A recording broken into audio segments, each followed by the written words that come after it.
Hey everybody, welcome to the Milestone Media Panel, part of WonderCon at Home. I'm Phil LaMarr, and I am your moderator today because, one, I'm a big old comic book nerd, and two, I also happen to have been the voice of Static Shock, and a Green Lantern and an Aquaman or two, whatever. But I'm very excited to be here. Before we get started and introduce our illustrious panel, let's do a little background on Milestone Media. Started in 1993 by Dwayne McDuffie, Dennis Cowan, Derek Dingle, and Michael Davis with the intent to challenge the status quo about who superhero stories were being told, about how they're being told, as well as who was telling them. And so they created Milestone Media, home of the Dakotaverse, and popular characters which have continued from that day forward, such as Static, Icon and Rocket, Hardware, and the Blood Syndicate. I mean, it was the first Black-owned comic book and entertainment company, and they were also dedicated to combining imagination with awareness. And that, set a standard and a bar that we have yet to top.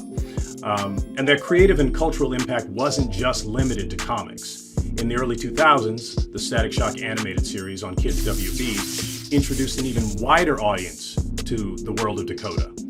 And for a lot of people, it served as a gateway back to the comic books and the graphic novels. And now, here in 2021, Milestone is back with the same great characters, but with a wave of new storytellers carrying on the illustrious Milestone legacy for a new generation of fans. And now, let's meet the people behind it. First, let me introduce Mr. Reggie Hudlin, who's partner, Milestone Media, as well as many, many, many other things. We also have Dennis Cowan, artist and partner and co-founder of Milestone Media. With us today also is ChrisCross, an amazing artist on Static Season 1, as well as Nikolas Draper-Ivey, also artist on Static Season 1. How you guys doing? Good. Good. Yeah. Blessed to see another day. And y'all got jobs. We got jobs. and you can do it without wearing a mask. We should have used your tagline. What was it? It's imagination with awareness. I'm like, why didn't we think of that? It's so good and perfect. I'm like, wow. Thank you for that. So we're going to use that from now on. I stole it off the Milestone website. Oh, there you go. I'm like, where did that come from? That's genius. Dwayne must have written that or Reggie. Not all right. Well, I mean, you guys have been putting in a lot of work, for a while now, secretly. But now, Milestone Returns number 0, the Infinite Edition, is out in the world. How you feeling? It's great. It's great. Obviously, folks have been hankering for the return of Milestone for a long time. And we announced it, then there was a delay, and then we announced again, there was another delay. People were like, man, this ain't happening. And so, we saw art, we've seen names attached, but to actually have books and pages out that people are reading and enjoying is a joy. I mean, that's why we do this, because we love these characters, we love these stories, we love giving the audiences what they want. So this is the fun part. I mean, it's been a 6-year effort, really, since we announced it to finally bring the print. But it's been a 6-year effort that for Reggie and I and Derek has been well worth it. Just bringing these characters back to life and the commitment that Reggie had and everyone around to bring these characters back, and the people, our partners at DC. It's quite an effort, and we feel that finally it's paid off. So we're very happy. We're very happy that it's finally seen print. Ecstatic, really. It's great. Yeah, it's funny. Before we started, Nikolas was having trouble with the camera. It's like, oh, maybe I can just turn my camera off. I'm like, nah, Not now. You ain't anonymous no more, man. You're the artist on Static season 1. I didn't even know that he was going to be in it. So I looked at the I felt like.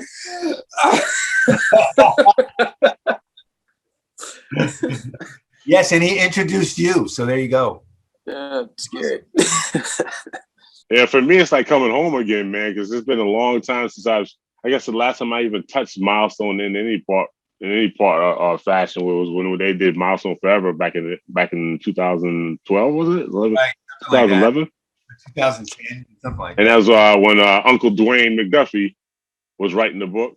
And it kind of reminded me kind of like back in the days when I first started, my first solo, push through the professional comics was when I started working on Blood Syndicate. And I basically just came in off the street. So when Dennis hit me up and said, "Hey, you want to do this Milestone thing again?" I'm like, I'm not going to turn that down.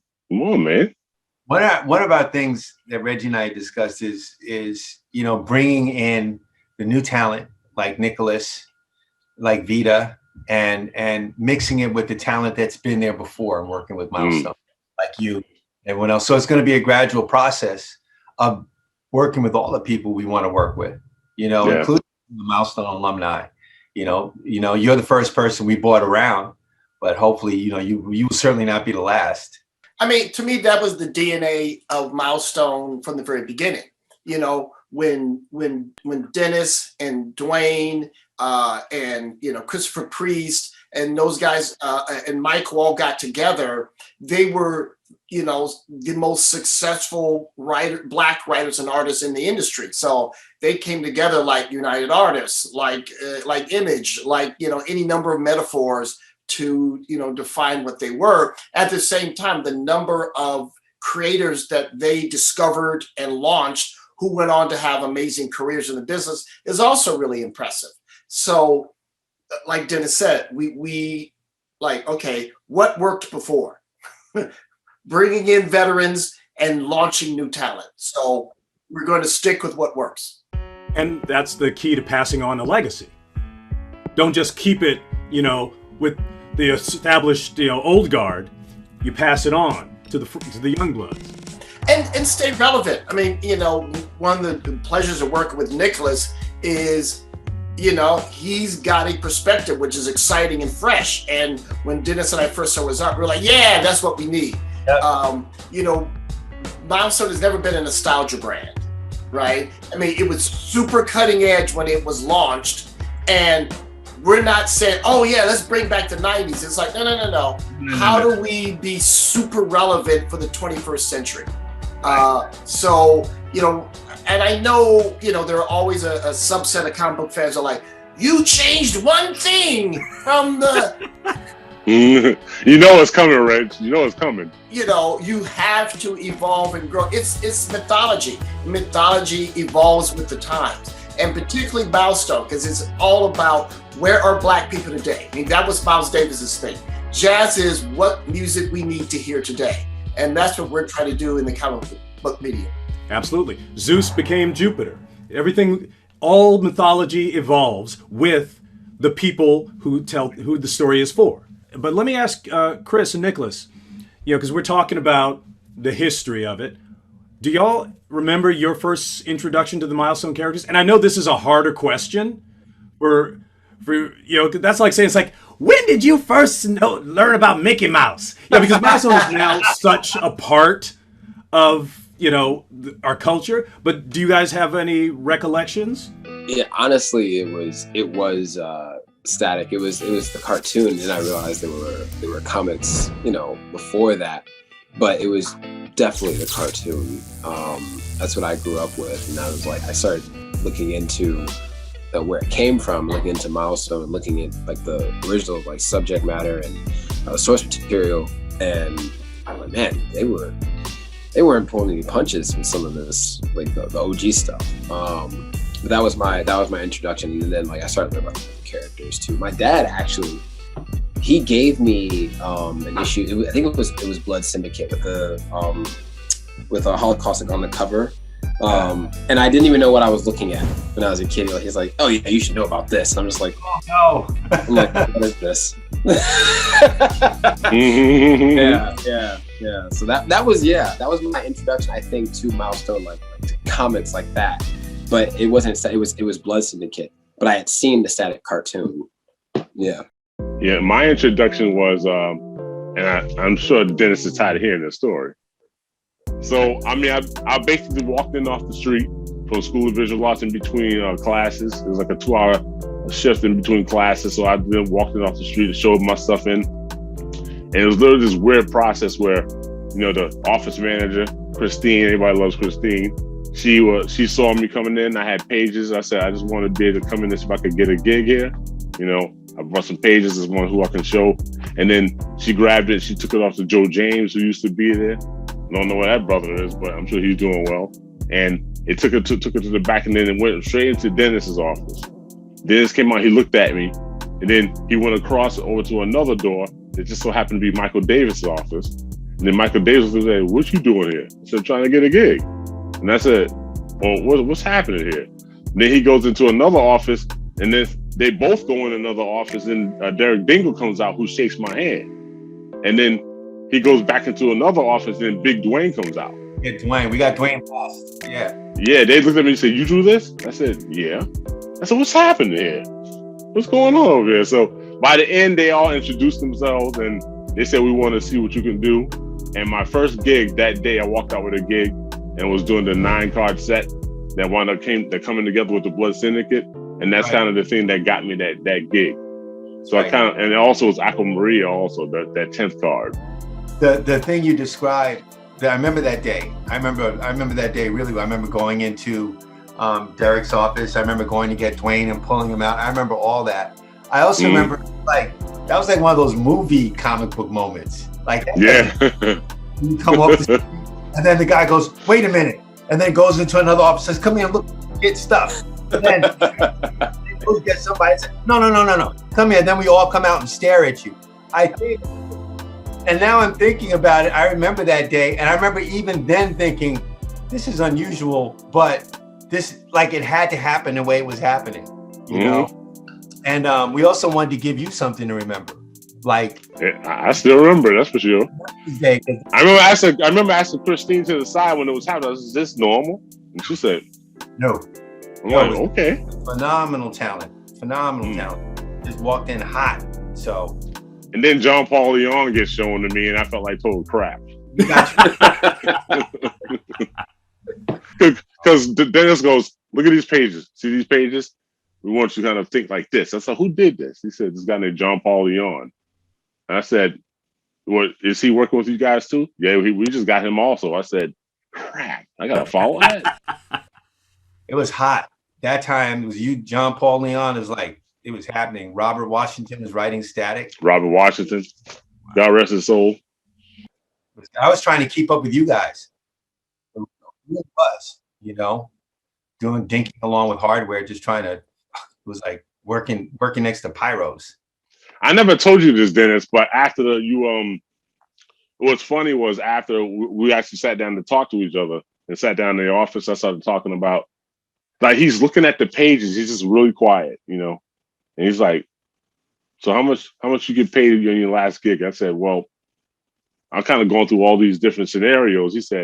I said, "Well, watch out for that page, because that page I was trying to do such and such, and that didn't really come out the way I really wanted." He said, "You talk too much." And I said, "Huh?" He goes, I said, "I'm just trying to explain." He said, "If you're a great artist, you should never have to explain your storytelling. Let your storytelling talk for you." And I said, "Gotcha." Right. Zip. Don't say nothing. Don't give anybody anything not to like. You know, you start all of a sudden like, "Hey, he's right. This isn't that good." So no. Yeah, he shut me up, and I never did that again. Right. Keep it moving. Making notes, Nicholas? I'm like, I will keep that in the back of my mind. But tell me something for the new Static season, because I got a little skin in the game on that particular. Right. Sure. How are you guys reinterpreting Virgil and his world? I mean, are you just keeping it the same? You gonna just like take screenshots from the cartoon? I Here's what I wanna stop and praise the brilliant design work of Nikolas Draper-Ivey. Yeah, he did a good job. I mean, every time when people see what he's done with Static's costume and all that, it's just spot on. So it's beautiful, beautiful work, and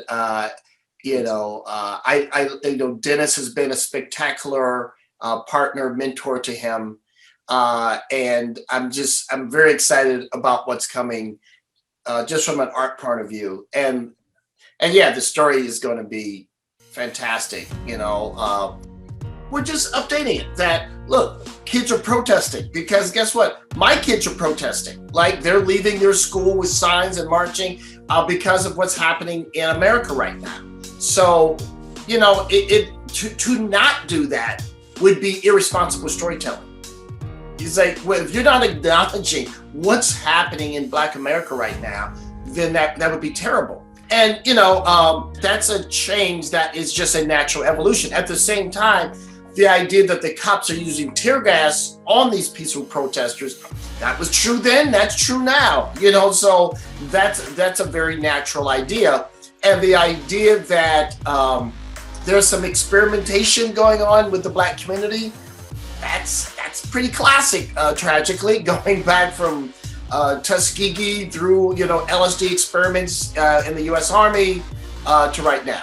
So, so it's just a matter of, plugging into themes, some of which are tragically evergreen in the Black community, and some things are speaking to the right now moment. Mm-hmm. For some reason, people keep asking, when's Static coming back? It's like, why are you asking me? That's like asking the dude who sold you your car. It's like, when they coming out with flying cars? Like, I just sell them, man. I don't design them. Static is coming back. That's what they're thinking. Right? Like, if anybody would know, it would be Static. When's Static coming back? But people will send like fan art and stuff for years. But I got to tell you, when I saw Nikolas's character design, it's like, okay, all the rest of that stuff was fan art. This is the stuff. I sent it to my son. He's like, he looks like me. And I got to say, man, Nikolas, there's that character design you got of all the different sides and all the different hairstyles. I was thinking about that. Like, only a Black hero can change his hair. What's funny about that is, like, that was kind of my intent, was like, I go to the gym and, like, I'm around, like, I have like little brothers, I've seen like high school kids and stuff, and I see how the youth look today. They look way cooler than how I looked growing up. You know what I mean? And I'm like, if I don't make it look like that, they're not gonna want to read it. They're not even gonna care if they don't see themselves. So, I asked my siblings, I'm like, yo, what do you like? What do you do this and that? And I've looked at like their hair. I looked at my hair when I was younger, some hair I've had recently, like what's now? Because the reality is Black people do change their hair. And you never really get to see that too much in animation for obvious reasons. It's animation. But in comics, you can do whatever you want. You can change it. You know what I mean? And a character like that, it's like, we should explore that. We should explore that with all the Black characters, not just Static, but like with all of them. Like, they should all, maybe one day, Sharon doesn't feel like going where she's wearing just a bonnet, like a bonnet. It's cool to explore that. With a cap, right? Yeah. When this news finally came out, like you guys were saying, there was such a build up to Milestone finally, and now the comics are out. What was the craziest reaction anybody got from either fans or friends or wherever? What happened, Nikolas? I'm gonna let y'all go. Because What happened? because Nikolas and I have talked about some of the reactions. Yeah. Because we've actually discussed some of the reactions. Some of it has been a lot, most of it, all of it, like 90% of it has been so positive that it's overwhelming. And of course, that's the stuff you really love, all the positives. And then, some of it, none of it has been lukewarm. People have, we love it, or what did you guys do? Yeah. To our favorite. Mm-hmm. I think that getting back to the whole changing the origin thing is the thing that we've gotten the most comments about, and that and changing it from the gang violence to Black Lives Matter. upset a lot of people. And I was trying to figure out why in the world would that be so upset to But which side then? Was it the fact that the people who kind of understood the history from before, or just people who did like Black Lives Matter? Why did you change it from gang violence? Gang violence is what defines. If he wasn't trying to fight against the gang and he didn't come out of the gang, then it's not really Virgil because of the gangs. The gang. Mm-hmm. Exactly. It's obsession with That did his Cowan. Because black people are always fighting each other. So what got me was like, okay, so if he's part of a protest, a Black Lives Matter protest, and violence happens, and the cops come and the same sequence happens of violence, that's not okay. But if he's in a gang fight where black people and brown people are killing each other, and he comes out of that and decides not to kill along with them, that's a good origin. And You I'm get like, that popcorn. wow. So Nikolas and I were like, to me, that says a whole lot more about you. The one thing that I told myself when I got criticism was, well, we face any criticism is like, there are people that are going to, be happy about it. Most people are happy about it. And there are going to be some people that are going to be more critical, sometimes a little rude, a little entitled here and there. But the one thing that they all have in common, no matter what their tone is or what their stance on it is that they all care. Yes. All care about this character. They're all attached to this character. Yes. So our job is to let them know that we care about this character even more. Yes. You know what I mean? And that's kind of how I've taken it. Like some stuff people say, I'm like, oh, I want to reply, but the only reason I don't reply is out of like respect for Dennis and Reggie and everybody else that's like, got me on board. I'm like, I don't want to misrepresent them. But if take this microphone off, that's how I feel. But I'm gonna do my best. That's the driving force. That's all you can do, really. I mean, yeah. Well, a lot of people have. You guys have a tough job as comic artists, because there's this weird strain of conservatism in comic audiences. They read something on a page and it's like, this is the one thing that counts. I mean, it's like if you had Shakespearean audiences when somebody new played Hamlet, like, what the hell? That's not my Hamlet. You're ruining my childhood. Like, it doesn't happen. It's an interesting phenomenon. You're right, because I mean, look. On one hand, everyone's favorite comic is the version they grew up on. Right. Yeah. So when you see that comic book evolve for the next generation, there's a certain set of the previous audience that feels betrayed. So I understand that. And Nikolas got to the heart of it, which is, what is someone who's criticizing you? That person's a fan. Yeah. Fundamentally, with Nikolas and I talked about this too. They're tuning into us to see what we're doing, what we'll give them, what we've come up with, like it or not. They're not doing it themselves so that they look at it. They're waiting for us. So if we're not leading and doing our stories the way we want to do them, then we're following them, and then we're not doing our jobs at all. Now, this is my self-involved actor thing, but we've been focused so much on Static. I want to talk about the other books and the other Milestone storytellers. Now, Reggie, you working with Leon Chills on Icon and Rocket? Yes. Where did he come from? Leon is an extraordinarily talented young writer. He just sold this cool kind of sci-fi feature project to my friends Kerry Washington and Sterling K. Brown. He's been writing on a bunch of different TV shows, and he actually used to work for me, and he was this really guy who helped me out. And then he goes, look, Reggie, I know you're really busy because I keep your schedule, but my wife said I should tell you that I'm a writer. And I was like, fine, give me your script. I'll get around to it whenever. And I read the script, I'm like, what are you doing working for me? You're an enormously talented writer. Get out. That's awesome. Get out to the world. Spread your wings. And, sure enough, all this success has followed. And, we've stayed friends.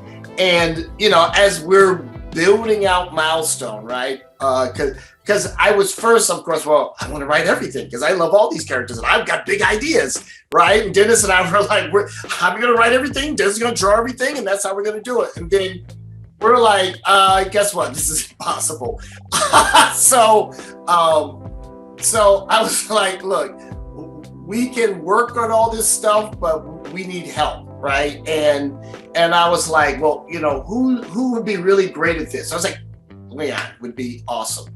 So very happy to be teaming back up with him and doing some cool stuff. But he's got a great voice. And again, he's going to be one of those people like Nikolas, where people are going to be like, whoa, like we saw him back then and now he's got all this stuff happening. So very excited. And I'm just happy to be writing Icon and Rocket, because I remember when, over the years, we were constantly scheming about bringing Milestone back. And I would be talking with Dwayne, and Dwayne would go, Reggie, I want you to write hardware. I'm like, I love hardware, but I want to write Icon and Rocket. I want to write Icon and Rocket. You can't write Icon and Rocket. And I'm like, so I'm very happy.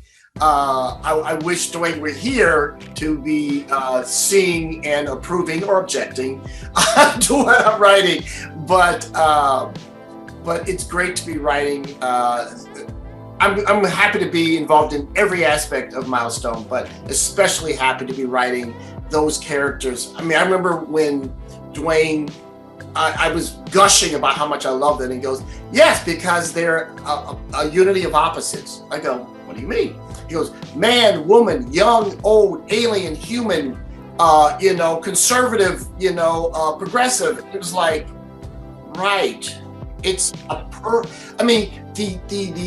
the conceptual structure of the characters are perfect, and they lead to a million great stories. It's just a beautiful, beautiful creation to be working on. So it's just a joy.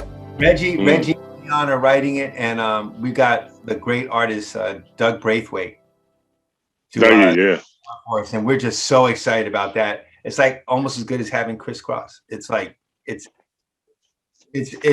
amazing. But Doug is one of my favorite artists of all time, so I just want to see what he does. It's super exciting. Again, to get back to the Milestone formula of legendary artists and new artists. Doug is a legend in this business, and to have him, back here working on, coming to Milestone for the first time, there's this sad thing that some people still think. It's like, are you hiring Black people or the best people? We're like, the answer is yes. Exactly. Yes to all. Well, speaking of legends, Dennis, you and Bill Sienkiewicz working on hardware, man. Yeah. Right? Awesome, right? Stupid. I'm waiting for that to come out on paper so I can never open it and keep it in plastic. You got to understand, the first time I ever heard Bill Sienkiewicz was inking anyone, but to be inking Dennis Cowan, I said, Dennis, how did you make that happen? What did you pay him? What kind of effort did you write somewhere to pray over and make that happen? Like, he's like, I'm Dennis Cowan, man. Yeah. And the funny thing, we was having some kind of a retreat one time, and he came by, and I was coming up to the office, coming up to the place where they were doing a retreat, and he says, "Hey, Chris, there's somebody I want you to meet." And I said, "Well, who's that?" And I saw this white brother kind of sitting, just kind of chilling, like a business dude, He said, "This is Bill Sienkiewicz." I said, "Oh, what? Bill Sienkiewicz? Are you kidding me? Stop lying! Get out of here!" And he knew he was doing what he did it. He know I love Bill Sienkiewicz. And Bill was looking, he turned dead red. He was just like, he knows who I am. I said, Bill Sienkiewicz, are you kidding me? And this is big. I'm 6'9", so you see me that animated, and I had to kind of make him blow back a bit, But I was like, what are you guys gonna be doing together? When I saw them jam, they just worked together. It was wild. Yeah. Yeah. Well, I've known Bill. I've known Bill for a long time. I got into the industry a little bit before Bill, but I remember Bill walking in offices and getting work for the first time. And we hit it off pretty quickly after we met. And I used to go to Westport and hang out at his place and draw and stuff and go visit all the great comic book artists who live there. Bill and I have been friends forever. So our starting to work, our working together was really a kind of a natural process. I think I was doing the question at the time, and great to have Bill ink the covers. I mean, we're sharing a studio, we're doing all right. So he just hopped on and started inking covers in 1984 or whenever. We've been working together ever since. Nice. Well, and your art styles, just work so well together. Well, it helps. The best advice I ever got from a working professional was to only work with the very best. Work with people who are so much better than you that they're going to lift you up and make you look like you're a genius. And I'm like, work with smart people. So I work with Dwayne and Reggie, and I work with Bill, and I work with all Kent Williams, and I work with all these talented people. And people think I actually belong with them. So my name will be mentioned in that, but really it's just working with the best brings out the best in you. And the other thing about Bill is that he, in addition to being an extraordinary artist, he's such a great person, and he's so committed to the mission of Milestone, and he's just a wonderful person. It's one of it's talent is important. Discipline is important, but your energy, is also there. And what's nice about the Milestone team, everyone on the team is are people I actually just want to be around. Bill's a righteous dude too. So I just every time, any chance I get to work with him. And the other thing is, I never took it for granted. I always thought I am the luckiest artist, one of the luckiest people on earth to have to be working with this man and have him in me. I am as amazing as anybody else. I really am. I get the pages, I'm like, who did this? Because this is brilliant, When the plan comes together, man, for real. Awesome. Yep. But so now we're doing hardware, and we couldn't be more thrilled. It's only going to be 6 issues. It's a 6-issue season. We're doing 6-issue season. There you go. We're doing Netflix comics now. Yes. Yeah. But isn't that kind of like the model? Isn't that like the best way to do it? Like you do one good story and then you end it, and then you can encapsulate it in one big book, and then you start again. Well, no, it's funny because I have my best friend's a TV writer, and he used to work for network TV when the streaming services were starting, and they were winning all the Emmys. Like, damn, if I could just write my 10 best stories instead of having to write 26 whole, you gotta fill the slot, I'd be winning all the damn Emmys too. Right. So let's give it our best shot, And you looking like a little bit of a shift on the hardware. Everything's being updated and made, relevant to today. So I love that. Yeah. Hardware, it's such a great character. Again, all those technological characters, like Iron Man was great when he was launched, but much cooler now, right? And and what we're trying to do with all the Milestone characters, when you get a chance to stop and go, okay, let's rethink these characters, let's rethink how they all connect with each other, so there's some kind of a unified field theory. At the same time, they each have their own space. So each book, each storyline, we're taking to a really different place, right? Because that's healthy for a comic book line. That's healthy for representation of Black people. It's like, we all know we're not a monolith, but with each generation, the differences, the expanse of what Black experience is keeps growing. So we want to make sure we have characters and storylines that reflect how diverse we are within the category of quote unquote Blackness. Nikolas, how much did you have to deal with the old imagery from Static in terms of what you're in creating new imagery? is it a direct line, or are you just coming from straight from your idea of the character? Well, it's interesting because because when I got brought on, like people were talking about that character design, and everyone credits me for this hat. I was just talking to Chris about this, like the hoodie and the cap and the whole thing. Yeah. But that was in the issue 0 thing, and what I did was I read that, you know, the issue, and when I designed it, it was always like, well, I don't want to be disrespectful and completely undo everything that they just did in that issue. So I was following like in continuity of what was in there. But it's funny because I did my own personal design of Static like last year. Last year I had an idea, and it was funny because it touched on the themes that we're talking about today. And there are some ideas I've told Dennis and whatnot, but I'm not gonna go into that. That I'm very, you know, I'm excited. I'm very excited. Anyway, back to the design. I had to like hold myself. I'm like, yeah, no, but like the designs, like looking at the older designs, some people were like, why doesn't it look like, you know, this or like that? So what I did, you know, as a response was to draw all the previous iterations so everybody could kind of shut up. I was like, look, this is what it will look like if I drew it like that. This is what it would look like if I drew it like this. This is what it looked like if we went in that direction. You know what I mean? And once I did that, and then Phil, when I saw you like, you know, what I had done, that kind of shut everybody up. It's like, well, Static likes this, so we can't really argue with it. Like, no, you can't. Yo, I'm 52 years old, and I would still wear that hoodie with the hoodie with the cap on it. I rock that for real.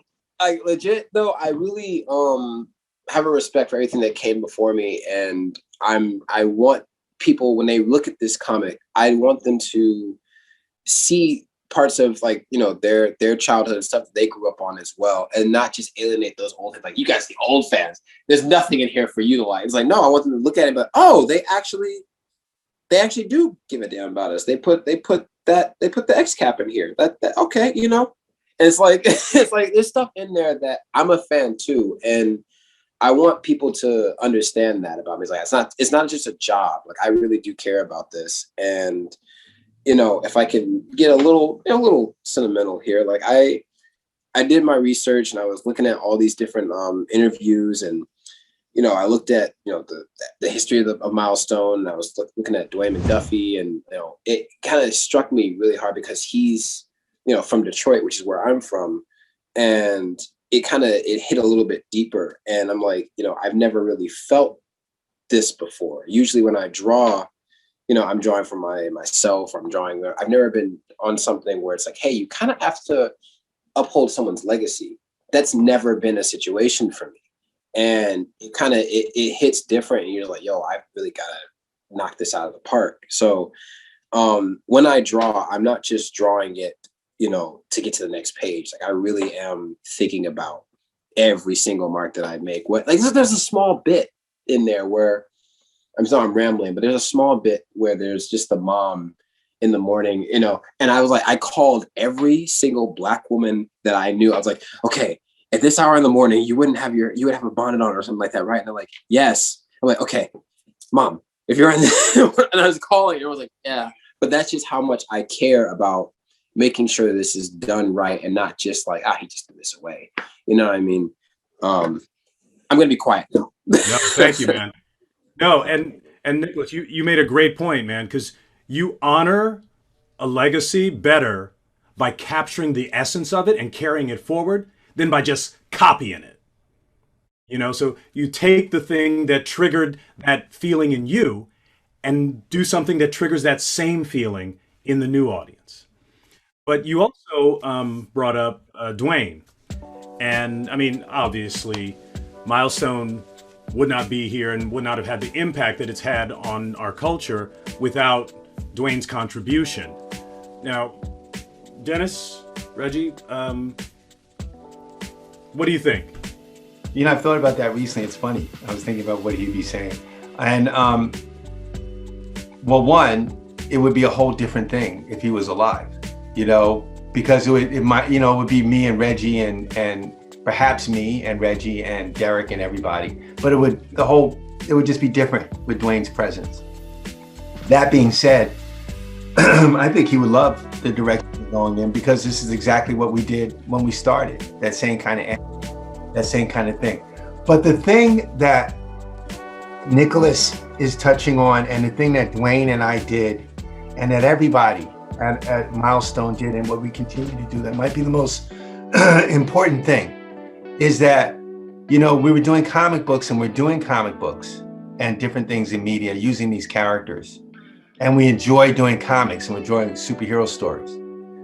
But every artist at Milestone, every writer, every colorist, all of us, from Christine, the receptionist, and everybody, we were always doing it for a cause greater than ourselves. Always. And we were always kind of aware of that. So on one hand, you had to have fun doing comic books and do all like the Superman stuff and icon fighting Superman stuff and making it cool as effing possible. But you were always working towards something that was bigger than these comics, and bigger than you, and bigger than you as an artist. You know, it was for a cause that was ultimately, I think, something pretty important. And what I'm finding out, for some people, it was life-changing. So all the stuff that ChrisCross did, and all the stuff that I did, and, you know, that John Paul Leon did, and all that work, that was some special stuff for a bigger thing than just doing comic books. And that's you know, Dwayne was always about that, you know, and I think he'd be very pleased to see that going forward. That seemed like a beautiful note to close our panel on. Ah, there you go. Yeah. And I want to thank you guys for being on the panel here with us today. And I want to thank you for doing the work that you're doing and continuing the Milestone legacy. It's so significant and so much fun. Yeah, man. Yeah. No, you're awesome. You know, you're our static shock forever. You're awesome. So thank you. Hey man, I can still get up there. I can still put a shot through. And thank you to all the fans who are tuned in and listen to these amazing, talented people. And you guys can read the Milestone comics at your local comic book store or on participating digital platforms, or even better, by subscribing to DC Universe Infinite. So thank you, and enjoy your WonderCon at home.